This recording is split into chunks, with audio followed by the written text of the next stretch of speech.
want to welcome everyone to our workshop today, Crafting Logic Models with Project Monitoring and Evaluation alum, Sue Cottrell.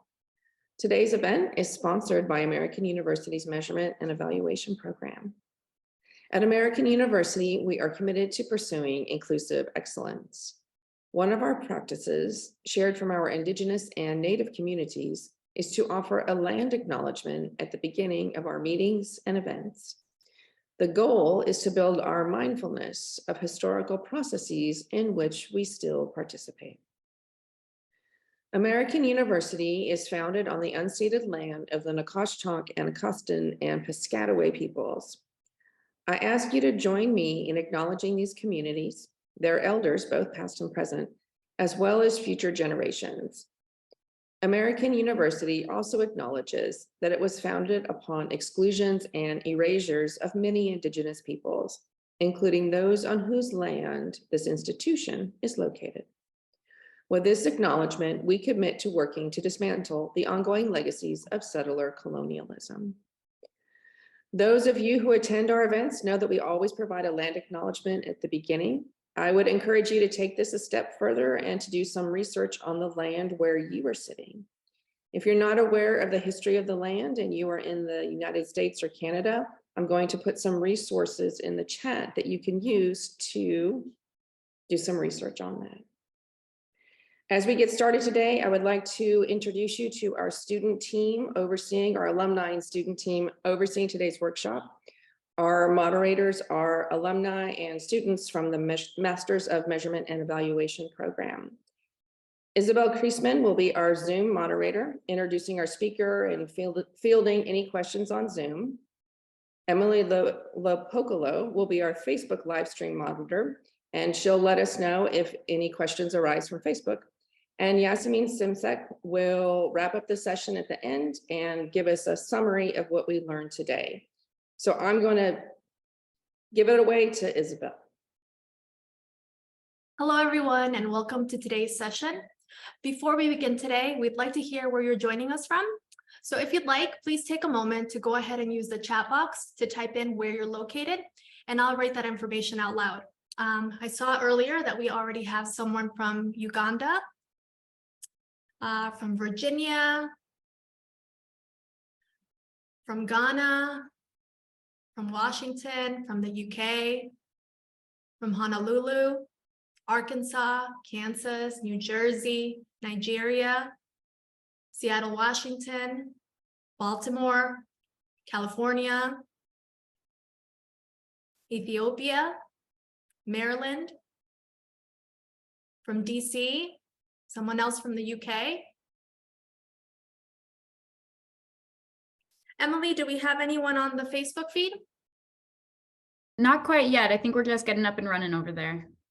Okay. Another person from Maryland.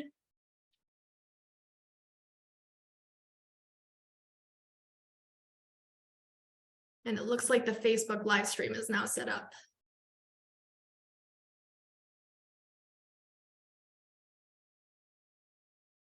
Senegal, Bethesda, Maryland.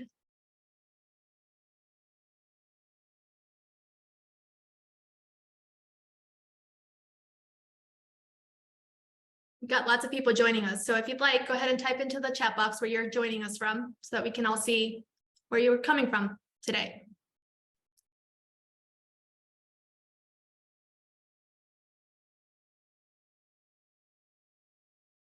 Arkansas,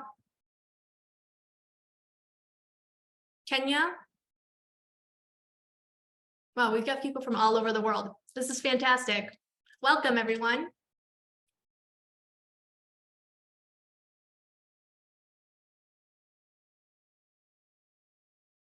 Emily, are we seeing anything on the Facebook feed? I am not seeing anything yet, but I think we can go ahead and get started. Okay. All right. Well, thanks again for joining us all. For today's session, our speaker is going to be Sue Cottrell.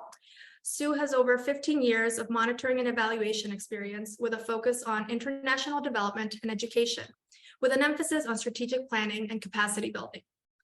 She helped implement a monitoring and evaluation system for USDA's Feed the Future and McGovern Dole programs, and worked with multiple groups to design and implement M&E systems for USAID programs in Haiti, Pakistan, and Central America.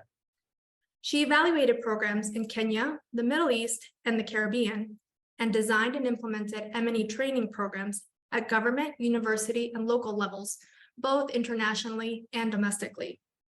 As a consultant, she incorporates strategic planning, mixed method data collection, analysis, and data visualization to present findings that encourage implementation of results.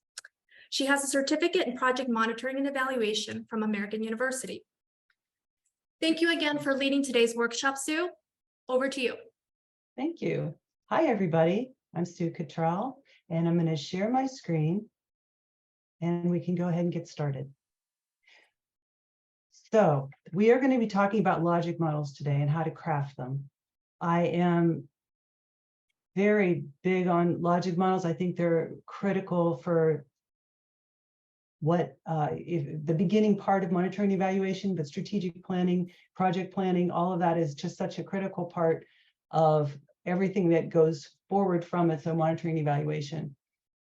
The objectives of this webinar are: when you leave, you will hopefully have an increased understanding of the theory of change and logic models, and an increased capacity to develop a logic model on your own.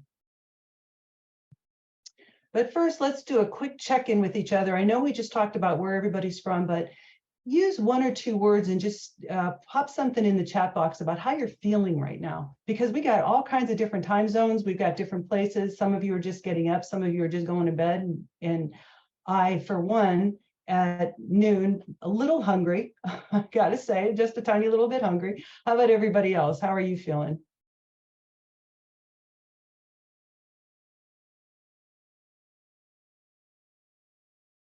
Isabel, are we getting anything? We're hearing that people are excited to be learning from you, ready for lunch, excited to take what they learn and apply it to their office portfolio, energetic, caffeinated. That's great. Oh, yeah. We have someone that's anxious that their dogs will start barking at any time now. Me too. Eating lunch and curious, excited, and ready to absorb. Okay. Well, that sounds terrific. Thanks so much for showing up, and let's get started. So before we actually talk about logic models, let's jump in and talk about theory of change. So what is it? What is a theory of change? Really, a theory of change explains how a group of early and intermediate accomplishments sets the stage for producing long-range results. So basically, we're talking about if-then. If we do this, then this will happen. If that happens, then we'll have another result. So there are three basic components to a theory of change. The first are the impacts. What does the program hope to accomplish? And I say impacts, but I know that in the M&E world, that is a much bigger word. So we're just going to use it to mean result, the final result, strategic objective, goal, impact, okay? The program, what you hope to accomplish. The second basic component are the strategies. What does the program, what is it going to do to bring about the desired impacts?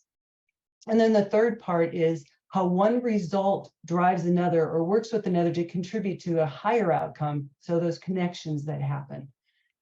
But first you need to know, what is it you want to change? What's the problem or issue that you're dealing with? Then how are you going to address the issue? And finally, what do you believe has to happen to resolve the issue? That's your strategy. What do you believe has to happen? It's causal thinking. So you're going to follow that cause and effect of relationships. So if you have some planned activities and you conduct those planned activities, then you're going to have specific outputs. If you have specific outputs, so let's just take this for a second and actually apply it. If you attend a webinar, for instance, that's the planned activity. If you attend the webinar, then you will have attended. If you've attended the webinar, your initial result is that you will have learned or been introduced to new information. If you've got the new information, then you can apply that information. You could use that information. If you use that information, then you will have changed, if assuming it's a webinar on logic models, you'll be able to craft logic models. You will be able to describe or discuss a theory of change so other people can learn from it. So that's how the if-then statements, these causal thinking, works. Let's use an example in agriculture. So our goal is increased agricultural productivity. If we design and deliver ag extension workshops on improved planting methods, then small-scale farmers would be trained on improved planting methods. Now, if they're trained on the small scale, on the improved planting methods, then they're going to have increased knowledge and skills related to those planting methods. If they've got that increased knowledge and skills, then they can use it in their fields for improved planting methods, and then their agricultural productivity will improve. So that's how the if-then works in an actual example. Now let's take that and go into logic models. So what are they? They're a graphical representation of a theory of change. So we talked about that theory of change. This is a graphical representation. They're a way of thinking that have just a lot of applications. You could use it for stakeholders. So you could use it to describe your program in a proposal. There's so many uses for it, and we'll go through some of those. But it's really important to understand that logic models represent what is supposed to happen. That's according to your theory of change, but not necessarily what's going to happen, what's actually will happen. And they appear linear, but theories of change rarely are. I mean, think about if we only needed one training to actually change people's understanding and implementation of new things that you've taught them, it would be wonderful. We could just move so much farther, faster. But usually you have to go back and retrain. So that it's not exactly linear, it's circular. There are commonly multiple strategies within one logic model. Just going back and looking at this one, probably it's not just the improved planning methods that are stopping the agricultural productivity from being increased. It might be that the seeds need to be changed. It might be that they need different tools. They need bank loans. There's a lot of different things that they might need to actually increase that ag productivity. And each of those would have its own place or own strategy and then put in the logic model. The focus of most logic models, every logic model that I've really seen, is on the positive outcomes and the outputs. So often there could be negative ones too, but the logic models generally don't address those. They can look many different ways, and I'm going to show you a couple of different ones that are all logic models, but they look different. But they can be a one-stop shop for stakeholders. It's amazing how if you've created a logic model and you've shown it to either implementers or funders or other stakeholders, that they're like, oh, I get what you're saying now. It's because they could actually see it, and the way it's organized is often if then. It makes a lot of sense to them, so they really like them. So what are the components of logic models? Well, you have to have a program title, a situation statement. So that is, what is the issue? What is the problem that you need to set your priorities towards? And then what are the priorities that you're going to address? So for instance, if you didn't have an issue, you wouldn't need to make an intervention, right? So you can't change all the priorities so you have to decide which priorities that you're going to go with. The desired goal, your strategic objective, the inputs, the outputs, the outcomes, short, medium, and long term, and your assumptions. And sometimes people put influences separate. I tend to bring those two together. And we'll go through all of these. So the program title, you want something short that best describes the goal of the project. Improve literacy for grade 4 students, if we were to use that, and we will use that example throughout this. Improve literacy for grade 4 standards. You understand what the project is about. You understand what you're trying to do. It might be that you're given the name of a project and that becomes your program title. That's fine. You know, it's very flexible.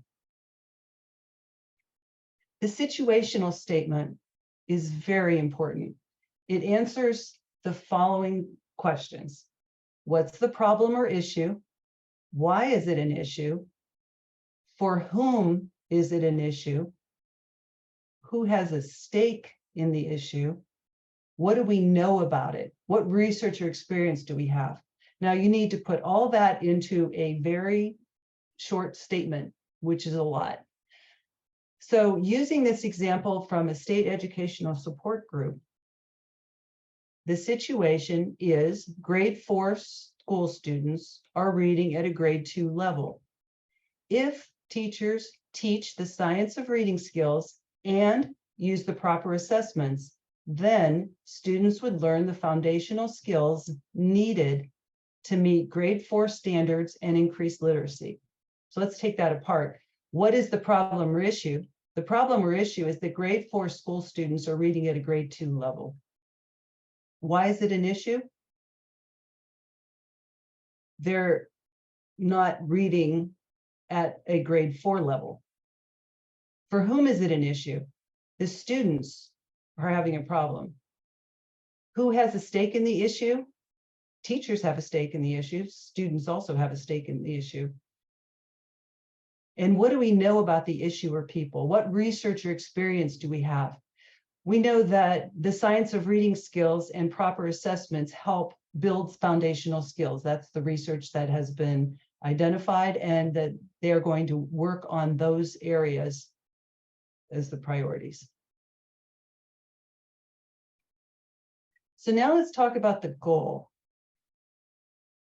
or the strategic objective. They're not always the same, but they can be. So what do you want to achieve? That's the first thing you need to find out, is what it is you want to achieve. And then the highest level that you think you can achieve with the time, within the time frame and with the resources that are available to you, that will set your strategic objective. It may not, like I said, the goal may be different than the strategic objective, and that would be why, because you don't always have the time and the resources available to you. And an example would, in our case, is improved literacy for grade 4 students. That's our strategic objective. We want that to happen. Now let's talk about critical assumptions. Critical assumptions are the conditions that you assume to be true for your theory of change or your logic model to work as you intend it to. And these are generally outside your control.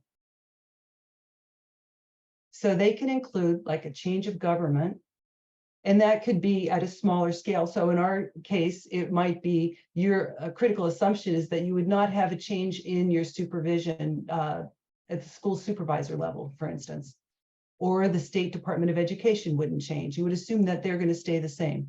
There would not be a war, weather conditions, like you wouldn't expect a tsunami, financial collapse, funding is available, and that beneficiaries receive the intervention. Those are examples of critical assumptions.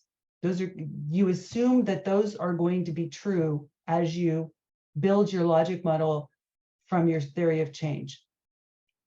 And those will change depending on what your program is, your project. So we're going to walk through now 4 different options for logic models. Isabel, are there any questions before I get started on these? Are we good? The only question that's come in thus far is if we're going to be able to share these slides with everyone on the recording today. Yes. Wonderful. Thank you.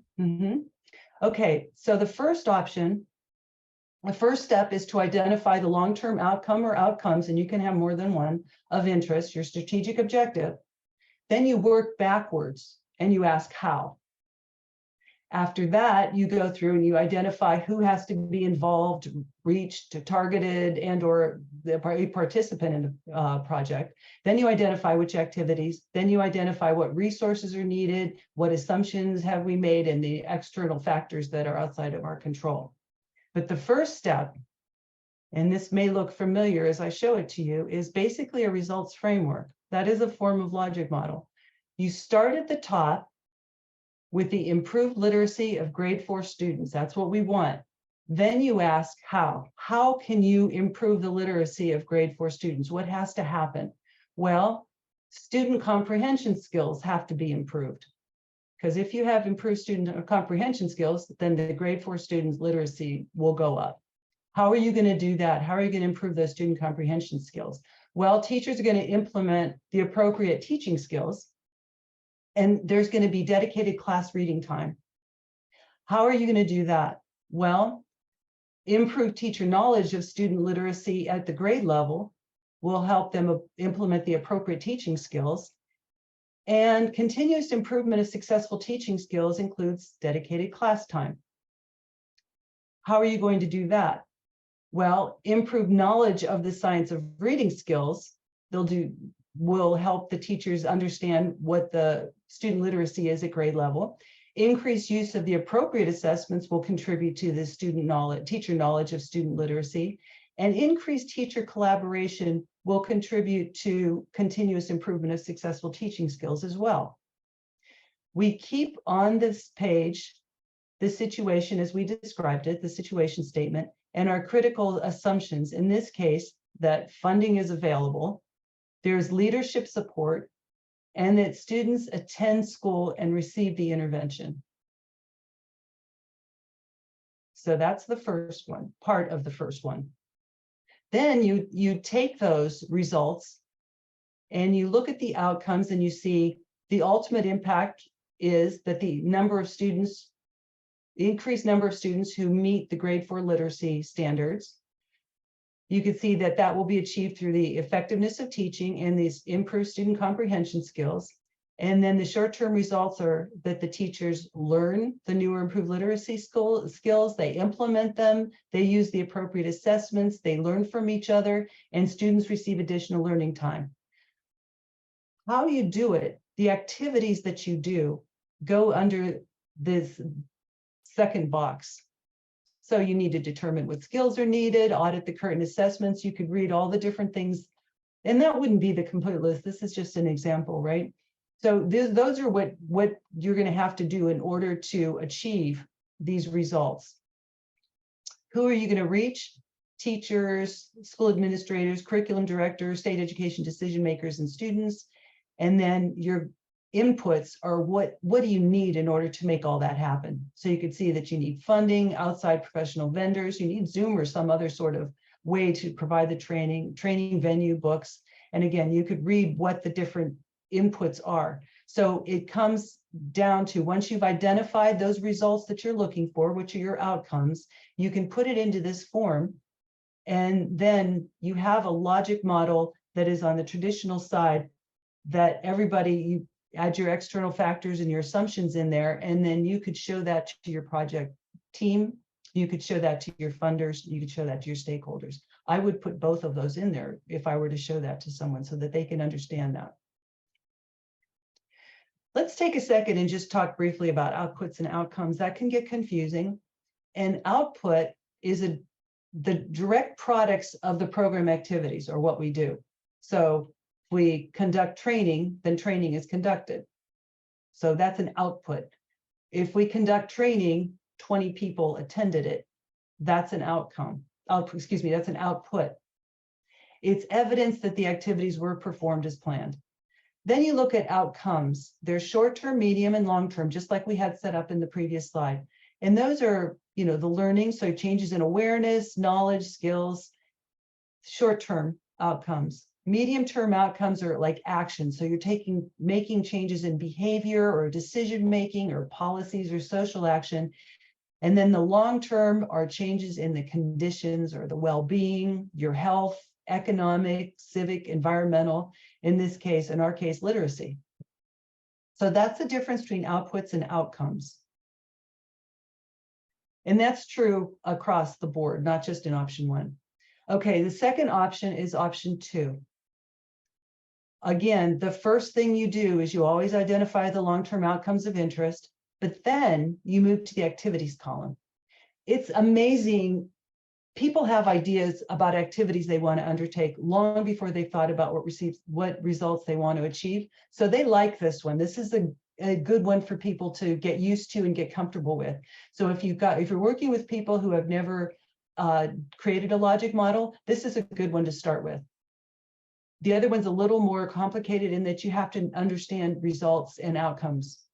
Then you complete the chain of connections that link the activities to the long-term outcomes. Who needs to be reached? Who needs to be engaged? If we conduct an activity, what do you believe is going to happen? You can ask those questions. Then you identify the inputs. Then you list all the assumptions and you list the external factors outside of your control. So this is what that would look like. You have the goal over here on the left, increased number of students who meet grade 4 standards. Then you brainstorm activities. Again, it's amazing how everybody has ideas of activities before they even know how they're going to contribute. You list all the activities that people come up with, and I find brainstorming is the only really clear, the best way, not the only way, but it's the best way to build logic models. Get as many people in the room as you can, and have them at least contribute the activities that they think will help increase the number of students who meet literacy standards. Then you have your outputs. The skill weaknesses were identified. The class audits of assessments were conducted. The interventions were identified. You can see those are quantifiable. Then you have your short-term outcomes, which again, teachers learn new or improved literacy skills. That results in increased effectiveness of teaching. And then your inputs are at the end. And I also find that people don't necessarily think of the inputs until they've kind of walked through this other process.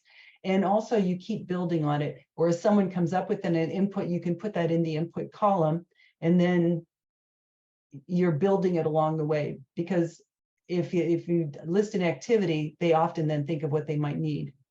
Operationalizing it is where you start getting a lot of inputs. Number 3 is it's probably my favorite, but it's also like the messiest, because you start with identifying the long-term options, or excuse me, the long-term outcomes of interest, and then you brainstorm all the different things that need to happen to reach the long-term outcomes. So it could be that somebody's talking about activities and somebody else is talking about outcomes, and somebody else is talking about inputs, and somebody else is saying, but we need to include these people in the room. All of that is great. You just want to take it all and you put it on pages, or you put it on sheets, you put it on a whiteboard, you capture it all, and then you start putting it in logical order. And then you cluster the activities, you gather the information that represents assumptions, and you identify the resources needed. So what you do is you start with that long-term outcome or goal, and then you just get the people in the room and you brainstorm. So if we did that, what do we need to do? What would you do? How would you do it? What are you trying to accomplish? How might you make those connections? And people will start shouting things at you, and they get really energized, and it's really exciting, and they start building off each other, and you just start getting this whole world of information that you might not have gotten if it was just in a very organized, unmessy way. Then you need to start testing those if-then connections. So people don't always think in terms of if-then. So when they come up with a bunch of different ideas and you've categorized them, you said, okay, this is an outcome. Does this, if you do this activity, will this happen? If this happens, will that happen? And they'll either say yes or no, or, oh, I didn't think of that. Something else needs to happen first. And then you keep building it out. And then you organize it. You organize your activities, and you organize your outcomes, and you organize your outputs, and you put it all together into a form like we had in the other one. So that's a really, it's fun. People come out of those meetings energized. It's a lot of work. You have to kind of have good facilitation skills and able to capture a lot of stuff all the time. But it's wonderful. It's really exciting. And like I said, people get excited. They're like, oh, this was fun. I learned a lot. This is great.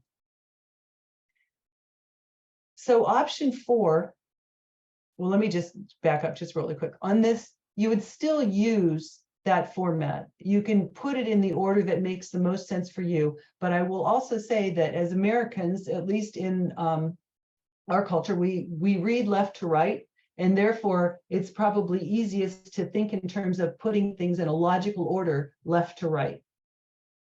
So keep that in mind as well. So option 4 is you identify the long-term outcome of interest, no surprise there, but then you reverse the order so that the outcomes are the first order, from left going to right, and then the outputs, and then the activities. So it's just flipping it on its side. And finally, the inputs are the last. So let's have a look at what that would look like. You have your goal, you put your medium-term outcome, your short-term outcome. You have some outputs, your activities, and then your inputs. So in a way, it's like thinking of a results framework in that you start with your goal and then you work your way from outcomes to outputs to activities to inputs. And as you can see, the information isn't different. It's how it's organized, how you got it, how you got to this point. But once you have it, the information is not different. We've just rearranged it in different things. So it becomes how whoever is going to be viewing this, or whoever you're going to be explaining it to, thinks, and that makes the most sense for them. Okay, so that's important to understand. I also get a lot of questions about, I almost always get a question, what's the difference between a log frame or a logical framework and a logic model? So a log frame lists the program activities, the outputs, and the goals, but also underlying risks and measurable time-bound indicators. So this is just one example. Again, they can look a lot of different ways as well. You have goals, objectives, outputs, and activities. You give a summary, you have indicators, means of verification, and then risks and assumptions. So take it across. If you see increased agricultural productivity, the indicator for that could be yield of sweet potatoes in pounds. The means of verification, you weigh the production at the farm, the product. Risks or assumptions, other factors may affect production, so you might not get increased ag productivity, but it might not be because of the improved farming methods. And the fidelity of the application of the methods might be something that they were not actively doing as detailed or with the same precision that they wanted, or that is required. So that's how that works going across. Objectives: increased use of improved planting methods, improved knowledge and skills of farmers related to improved planting methods. So the number of farmers using the improved planting, or the percent increase of farmer understanding, how you would verify it through survey or observation, pre and post tests. And that some of the risks would be that the farmers honestly report the use, and the farmers could read or answer pre and post questions. So we don't have to go through all these. I just wanted to explain to you what is one of the differences of a log frame and a logic model. I tend not to use these. I think they're just because I tend to incorporate performance indicator reference sheets or peers for the indicators, and I have a special table that is just dedicated to indicators and results. So it's a little different in that I have multiple sheets that I use, and the logic model I keep as just the logic model, and use that as a tool it's a really good tool for communicating what your project is and what you hope to accomplish. So this is a great way of looking at a snapshot of a lot of different things. Okay, so do we have any other questions? Yes, so we have a handful of questions that have come in through the chat. The first one is, who should participate in the development of the theory of change and logic model, and how do we facilitate the process? Oh yeah, that is really, I actually felt like I needed a slide, and I should have put a slide on there, but I'm glad you asked. Anybody who has an interest or knowledge of the project, not just the project, but the topic. So if you're a subject matter expert, try and get them involved. If they are project implementers, or if they're the ones, so when I worked at USDA, we had people at USDA who were managing the program and they implemented it in another country. We tried to get all those program managers in Washington to help develop the logic model. We presented it to people in the country and we got their input so that they could also contribute, because they're going to know whether like critical assumptions, for instance, are realistic or not. Or because if it's not a realistic critical assumption, it's called a killer assumption, which means there's no way that is going to happen. Like there's just no way. So that you can't even assume that, and otherwise, because your whole project would fail. So it's good to have that kind of in-country input if you're having that for an international program. I would also, any monitoring evaluation people that you can get involved would be great. And as a facilitator, I think it's really important that you be able to draw those questions out, because most people absolutely do not think of what those outcomes are. They're only thinking of the activities. So you're always asking, okay, if you're going to have this activity, what is going to happen as a result of that? And they're like, well, then we're going to do another activity. Okay, but that doesn't tell you what you're going to achieve. So you just have to keep asking the questions. Become the best facilitator you could be, because that will make all the difference in how involved, engaged, and excited people are about a logic model and creating it. It's just so important to include as many people in the room as you can. So we did but having said that, I like to do a results framework, for instance, myself, before I include everybody else, so that I have a general understanding of what I'm thinking, how things are going to work out. And then without showing them, I bring it up. We start building a logic model, either as results framework first, but most likely we have started with activities, because that's how most people think. And then I know that I have as a background, I've got that results framework, and I could say, okay, what about this? How are we going to achieve this? Is this important? What do we have to do? Who do we need to have involved? Another question that we had come in is, does what we invest interconnect with the critical assumptions?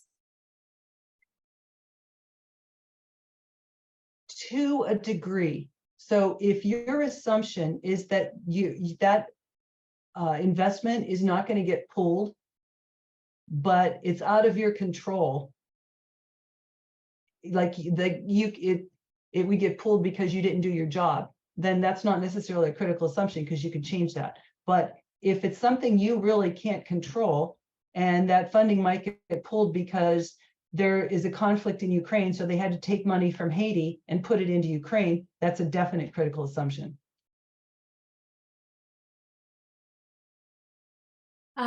This is in relation to the log frame. When you say time-bound indicators, that time feature isn't directly showcased on the log frame visual. Is a metric showing time helpful? I would, so the time-bound indicator is these pre and post tests are time-bound. In that regard, they are time-bound in that they're when you're giving the training. It's not, you're not setting indicators past the time of the project. So I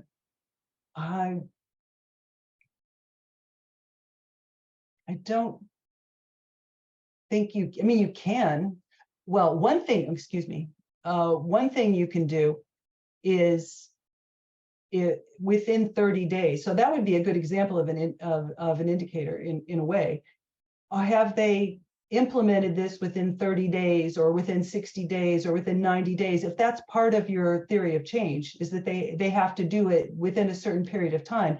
And also, if it's a short-term indicator or a short-term outcome, and it is the medium and long-term outcomes are dependent upon that short-term outcome happening, then you might want to have an indicator based on time.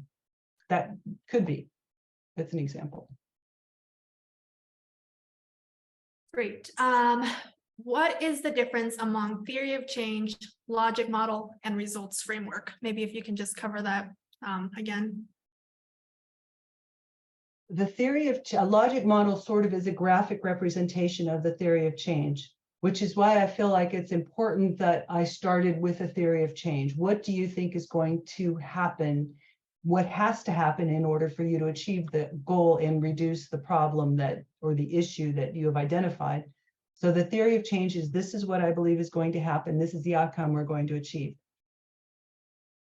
A results framework is a version of a logic model. It is, it focuses on the short, medium, and long-term outcomes. But then once you've created that results framework, what you do is you say, okay, what activities do I need to conduct in order to achieve this outcome or this output? Well, the outcome, and then the output would come as a result of that. So that's one way there that basically a logic model and a results framework are both the same, but they're come at it from different angles. And that's another thing I like about a results framework. Let me just go back really quickly, because I think there we go. Once you've created this and you've kind of tested it and you're like, are there other results that we need to achieve and results outcomes that we need to achieve?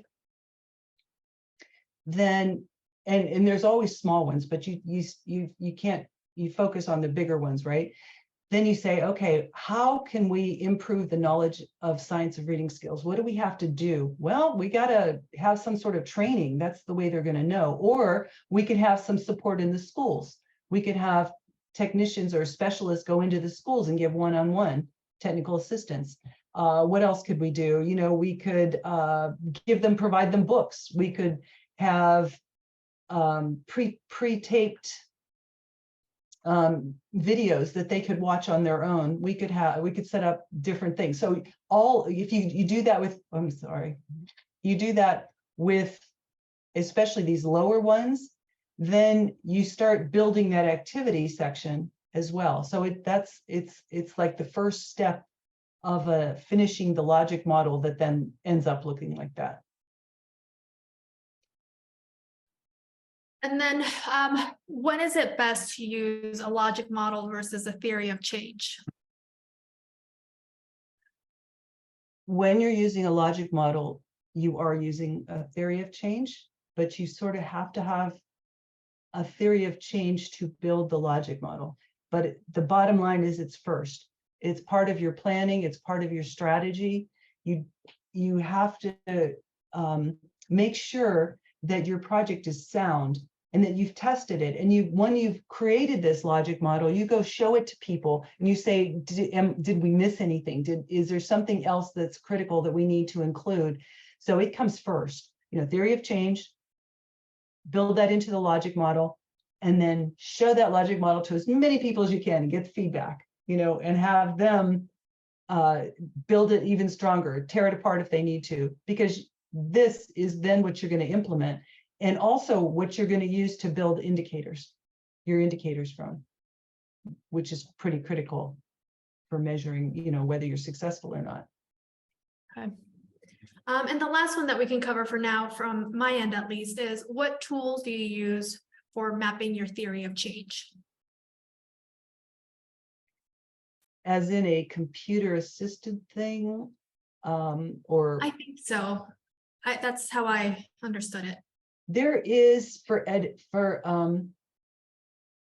education, there is an actual for a template for logic models that you just sign up for it and you can get it. I'll try and send that to you. I think you have to sign up for the organization that has it, though. I have not done that. I just create them myself, and almost always, certainly my results frameworks are in PowerPoint. So there are. And one of the resources, references that we included on here is from ABT Associates, and they gave links to various templates you can use. And also University of Wisconsin, I think, has a template you can use. I think CDC has a template you can use. That's for the logic models, for the results frameworks. I honestly have just built those myself. So. Okay, does anybody else, Emily, do you have anything before I go on? I think we can move on for time. We don't have anything coming in through Facebook right now. Okay. So now, I think it's super important that you have practical experience in it. Because again, just hearing somebody tell you what to do is very different than actually doing it yourself. So what I'd like to do is have us build like use an everyday activity, something that isn't too involved. And that way you can get your hands dirty in a way. So what I'd like to do, and this with a group, it's harder to do, but I think we can, is let's build a logic model on just organizing a meeting. Okay, we're going to identify a theory of change using if-then statements. We're going to answer these 3 questions. What is the situation? What is the goal? And what do you need to accomplish this? So what I'm going to do, the situation, I just created that basically on what we were talking about. There's a teacher meeting with the school principal to discuss falling reading grades in grade 4. So that's the situation. We're going to organize a meeting. What's the highest level outcome we want to achieve? And you could put something in the chat box, or Isabel, Emily, and Yasmin, you can say, contribute and let us know what you think, and we could start building it from there. A plan to address the issue, reaching grade 4 reading level. Oh, excuse me. So, oh, good heavens, I'm sorry.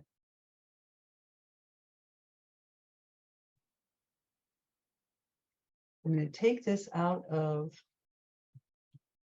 and we're just going to start here. And you said, what was it, the highest level? Reaching grade 4 reading level. Reaching? 4th grade reading level.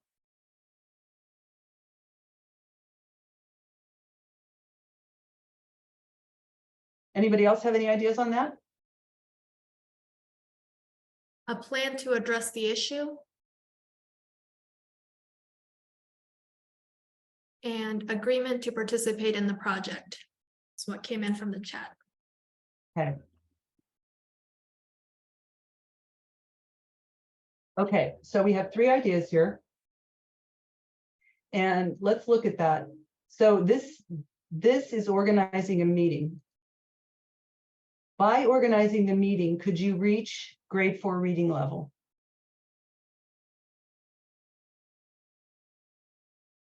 Probably not.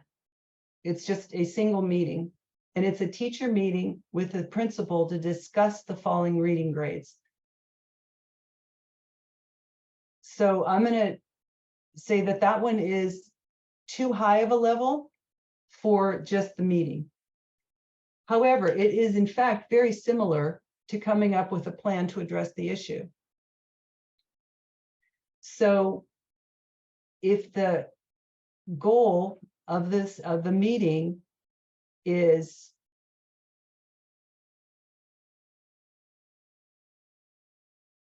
and think of a result or an outcome, what would that be? The outcome, keeping in mind that a plan is an action, which is a well, that's a noun you're thinking, I think, in terms of a noun. So the highest level could be, you want to have, I'm trying to think of how to say it.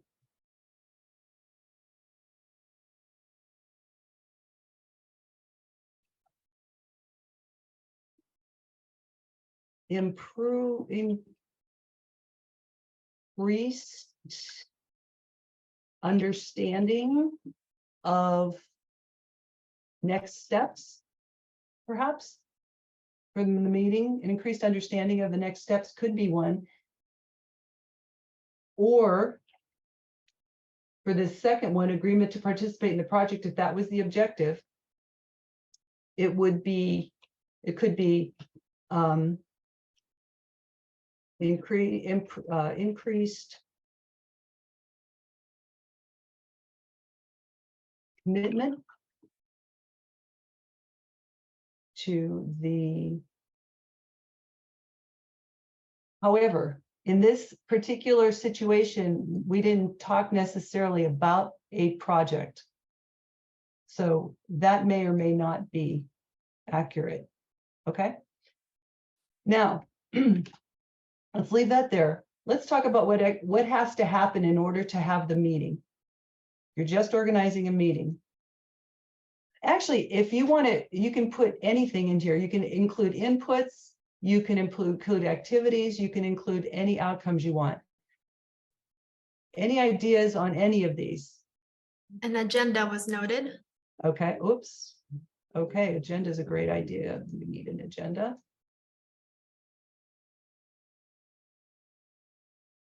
Probably a And- meeting space. Meeting space, excellent.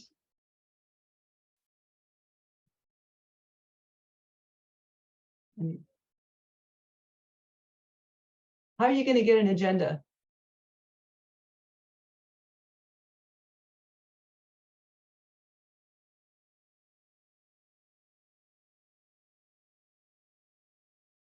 Create it.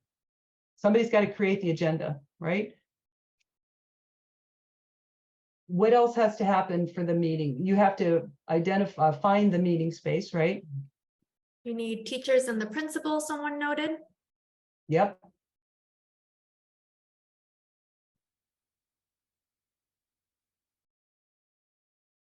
And in terms of activities, someone mentioned facilitate the meeting. Excellent.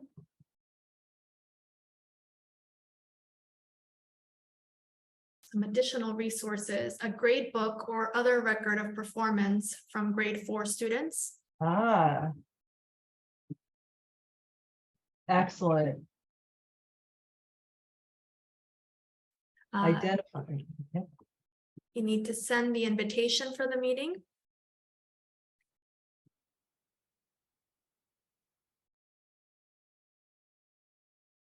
Excellent. Anything else? This is a very good start. So the resources, let's see, agenda, you have an agenda, a meeting space, teachers, principals, the data for the students. With that, you would be able to create an agenda. You'd be able to find a meeting space, identify the facilitator, facilitate the meeting. And then someone mentioned the possibility of interviewing parents or children on barriers.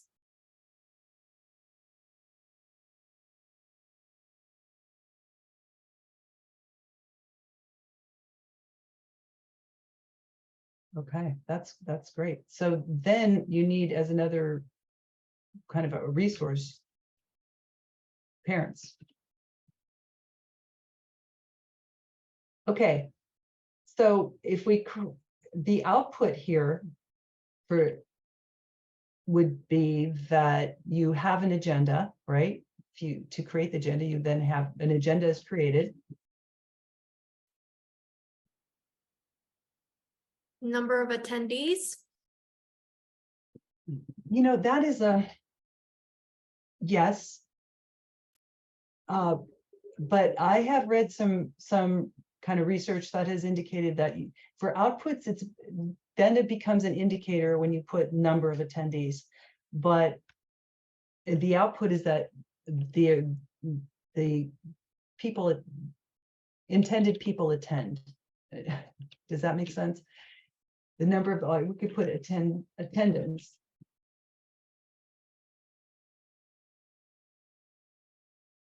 But I'm with you on that. I kind of say the number of.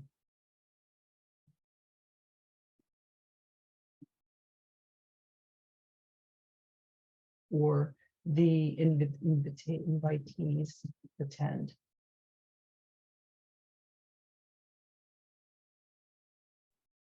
Okay. The meeting is facilitated. And what about another one? This one, what would be the output of interview parents on barriers? Someone noted parents attended the meeting. Ah, Barriers documented. oh, okay, barriers documented. I don't think you necessarily want to have the parents at this teacher meeting with the school principal, but the barriers documented is excellent. And I think your idea that they were interviewed is also important. So parents are interviewed.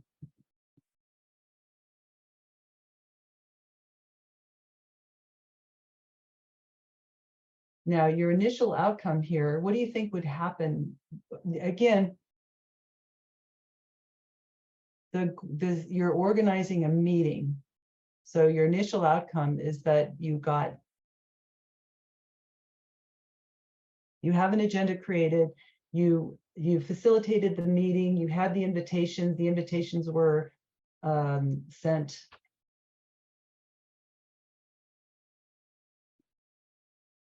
They attended, the meeting was facilitated. The first level is that, how would you know if you were successful with this meeting? Any ideas on that?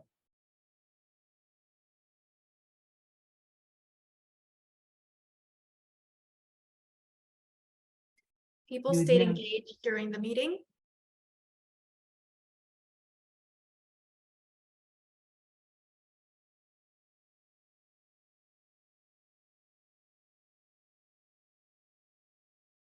Also, the barriers documented, that is a really great initial one would be that increased understanding of the issues related to falling reading in grade 4. And that wouldn't necessarily just be because the parents were interviewed, but identifying barriers. And then data, you use the data, that would be another one. Okay.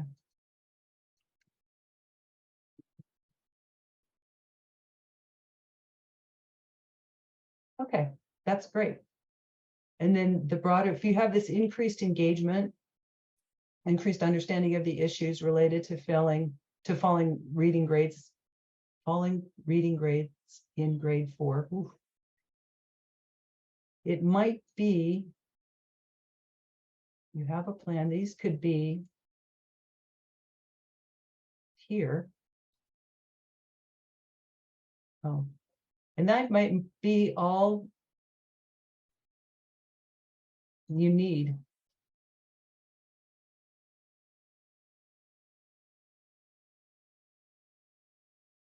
At the meeting, that was your goal for the understanding of the next steps, commitment to the project. Or if anybody has any other ideas on these medium term, that's fine. Solutions identified. Yeah. So how would you turn that into a result or an outcome? Solutions identified is an action. So assume that it had been, that has happened, and why do you care that the solution was identified? Because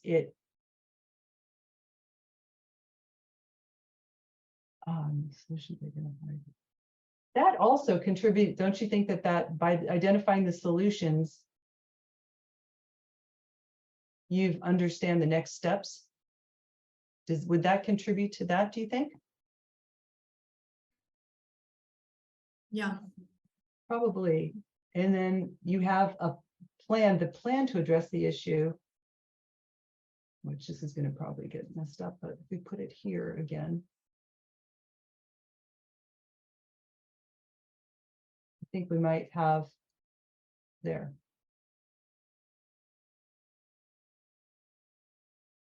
So I think that, and the critical assumptions, what do you think are some critical assumptions for this?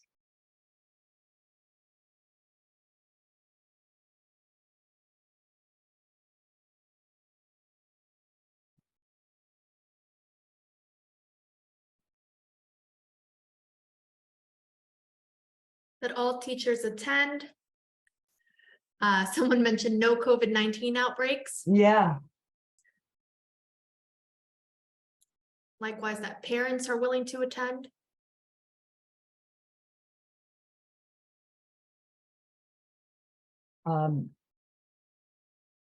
parents are willing to be interviewed.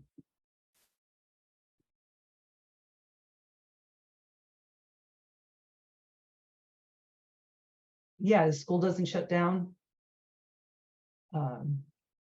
I think you got it. You've just done, a logic model on, and I think that that's great. That's exactly the idea of what you do. You can see how it gets, this now would have to be tested. You'd want to keep thinking about it and probably modify some of the things. Some of the outcomes might be switched around a little bit, or you might find that as you test this with other people that, okay, there was an activity we should have thought of, or resource we need that we didn't include here. You just always want to trust but verify. Keep checking it and asking other people. But this is great. I think that this is a really good example. So someone asked if this process that we just went through is option 3. Yeah, it is very much option 3, because we went anywhere.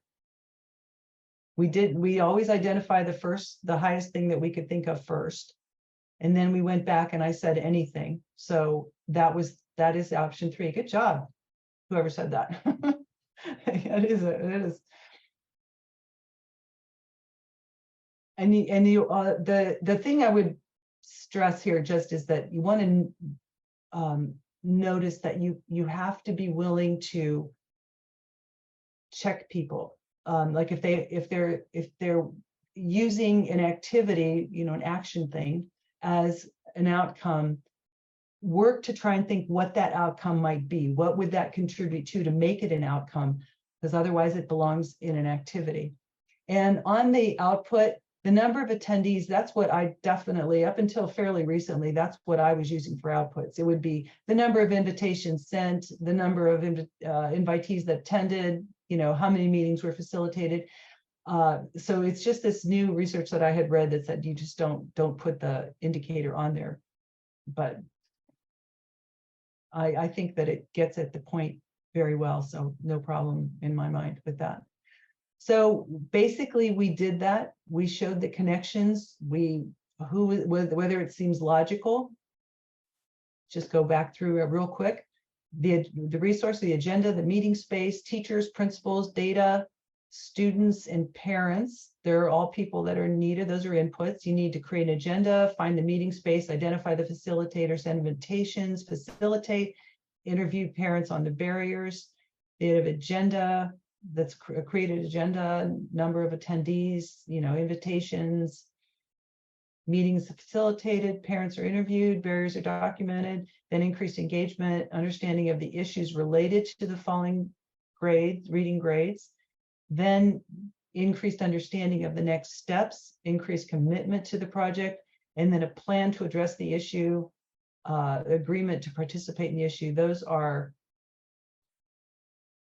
not outcomes. Those would have to be changed if we were going to finish this. Increase the good rating by the teachers, because this is just a meeting where it's easy to conflate what you want to accomplish from the meeting with just organizing a meeting as well. So that's something to think about. This is one I would continue to work on. In the interest of time, though, I'm not going to be able to spend too much time, but if you're interested, get in touch with me and we could talk about that. These are the references that were sent to you earlier. they're good at references. There are a lot more. There's just so much on the internet about logic models and theories of change. This is my email if you want to get in touch with me. Happy to have a conversation. I do have another thing that I wanted to bring up. One of the problems with logic models is, and we talked about this in the very beginning, is I want to just bring it up. Important considerations that they appear linear, but theories of change rarely are, and that in many cases you have to go back and do you in a logic model, you put all the activities that happen. So it might happen in the beginning, and then something else has to happen. Again, all activities that happen further along on a timeline that you wouldn't necessarily know the order in which they're happening. That's just because it's a one-dimensional thing, and even though logic models happen, the activities happen at different times. So I've been playing around with the idea of taking it to kind of the next level and just seeing if there is a way to make it easier to see and how the activities lead from one to the other. And so if anybody has any ideas, I would like to show you briefly an example of an Excel spreadsheet that I put together. And I just kind of want to get your feeling on this. First of all, tell me if you can see it. Can you see that? Okay. So what I did was I took the logic model that I created to talk about the literacy, and I put all the activities, and then I tried to say, okay, let's look at attending this training. So by clicking using a slicer and attend the training, that's the science of reading training. So you would attend the training, you would then have improved teacher knowledge of student literacy at grade level. You'd have improved implementation of the appropriate teaching skills, the improved student comprehension skills, increased number of students who meet those grade 4 literacy standards, teachers would be involved, curriculum directors would be involved, substitute teachers would be involved. And then this would have to be brought up here. So it shows you, and you could take it out by activity to see how that transition goes. So if anybody has any ideas on how to build this out through Excel, using slicers or not, I was just trying to figure out a way to make it easier to track activities through their results or their outcomes. I would love for you to get in touch with me, and maybe we could work on something that would make it easier for everyone to just track and follow through. So I just wanted to show that as an idea I had, and if anybody again is interested or has any ideas, I'd love to get in touch with you about it. So we're about finished, and I really want to thank you again for listening and being involved and participating in the logic model. And I hope if you have any further questions, you don't hesitate to reach out to me, and I would love to have a conversation with you if anybody has any ideas on this other idea I had about maybe following and tracking activities from one end to the other. I'll stop sharing and finish up. Thank you. Thank you so much, Sue. If we can all give Sue a virtual round of applause. This was such a great webinar. For me personally, I'm still a learner of logic models, so it's just been an absolute thrill to learn some new tools, learn the differences, have a hands-on activity engaging in option 3. That was really wonderful. And this really put into perspective for all of us, I think, the elements, the options, and the work that goes into building one. You showed us hands-on the facilitation skills that takes to collaborate with our partners and other stakeholders or participants. Together, we learn the differences in relationships between theory of change and a results framework and a logic model and a logical framework. So recognizing the differences and the relationships between each of those was really helpful. I, for one, enjoyed brainstorming together, and I liked your suggestion of developing a results framework and then engaging with the logic model to help putting things into perspective and really understand like what we're working with before working with others and getting as much feedback as possible. That's a part of the process. So thank you so much for sharing that. We really appreciate the time that you spent with us this afternoon and to speak about the crafting of logic models. Thank you so much, audience, for joining us today. We hope you can join us for more AU measurement and evaluation webinars in the future.